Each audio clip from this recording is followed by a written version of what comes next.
Yo, what's up mga boss? Beb Sully Vlogs, aka Batang Mindanao. Kaibigan na hindi nang iiwan. Ano pang inintay mo? I-subscribe mo na yan mga boss. Kasi bakit? Ako yung kaibigan mong totoo na talagang hindi mang-iiwan sa inyo. Sad to say, masamang balita mga boss. Patungkol ito sa mga supporter nitong si Casimero mga boss. Yung para bang napakasakit. Pero, ganun talaga ang buhay. Pero ang good news kasi kahit hindi na natin maririnig yung salitang Casimero sa kanilang bibig, pero sa puso nila nandun pa rin yung suporta mga boss. Pero ayaw na nila kasi masyado ng toxic yung Casimero world ngayon, honestly mga boss. Pakinggan natin, walang iba, itong idol natin, Papsi Kultura mga boss. Magsasalta na ako, pasensya na ha. Mula sa araw na to, labas na ako sa sinasabi nilang Casimero world. Labas na ako dyan. Ako, basta may pusta ako dyan, kay Casimero ko, idol ko siya. Pero tapos na ako sa Casimero world. Wala na ako dyan. Kahit live, ayoko na. Dito ito, mga tropa ko na lang. Kung ano na lang yung oras ko. Kasi hindi not worth it na. Dahil sa pag-idolize ko sa isang tao, mumura-murahin ako sa personal lang. Mumura-murahin ako harap-harapan ng ibang tao. Bababuyin ako. From now on, ako, labas na ako sa Casimero world. Pinag-usapan kasi namin ng asawa ko yan. Hindi para sa stress.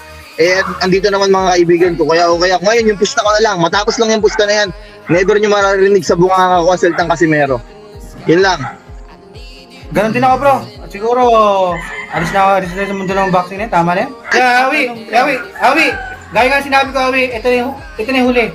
Na mababanggit yung... Pagkatapos ng laban ni 4 oras kasi may pusta kami. Hanggang doon lang ako siguro.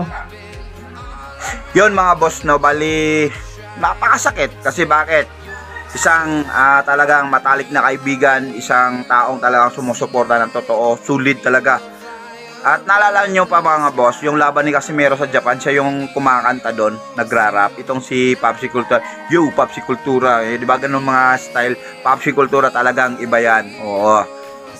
Hay nako, nag-withdraw sa kanya, siyempre suporta, hindi niya gustong banggitin, ayaw niya, lumabas na siya sa Casimero. At saka itong si Kin Viper, alam niyo mga boss, kunting tips lang, Kin Viper.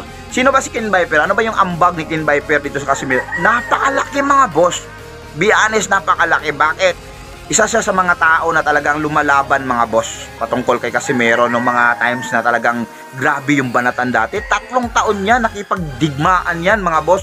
Hindi lang makikita dito sa camera, pero sa likod sa camera mga boss, sa ilalim, sa mga comment section nandyan yan. Talagang walang isang letra na hindi pinagtanggol nitong si Kin Viper, itong si Casimero. Pero ngayon mga boss, hay nako, bakit nagkaganon?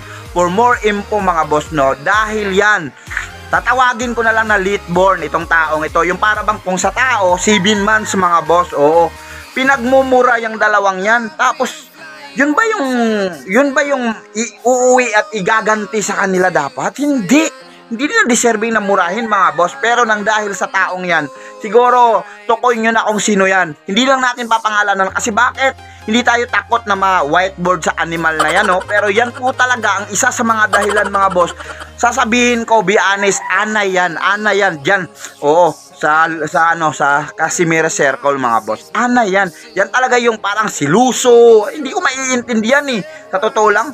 Kaya nga naalis itong si Kuya Stephen. Isa din yan sa mga dahilan mga boss. Putang ina, napakabait sa asawa niya. Pero putang ina, ito talaga masasabi ko. Ana yan. Napakasakit mga boss. Yun lang, di bali, ina-update ko lang kayo, inahatid ko lang na balita ito sa inyo na dalawa sa mga pinakagrabe na na mga diehard fans. Ay nako, nawala dito sa poder. Yun lang.